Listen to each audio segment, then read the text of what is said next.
Hi everyone. Welcome to our Beginner's Guide to Meditation.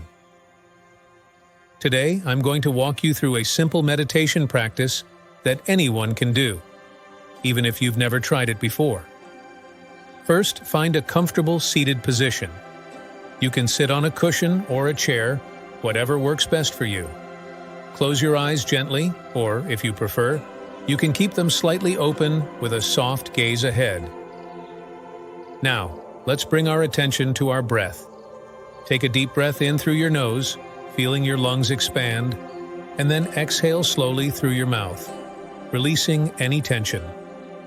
Continue to breathe deeply and naturally, focusing on the sensation of the breath entering and leaving your body. You might notice the rise and fall of your chest or the sensation of air passing through your nostrils. As you continue to breathe, you may find that your mind starts to wander. That's completely normal. When you notice your thoughts drifting, gently bring your attention back to your breath without judgment. Remember, meditation is not about emptying your mind of thoughts, but rather about observing them with kindness and compassion. With practice, you'll find that you can cultivate a greater sense of peace and presence in your everyday life. I hope this guided meditation has been helpful for you as a beginner. If you enjoyed it, feel free to come back to this video anytime you need a moment of calm. Thank you for joining me, and happy meditating.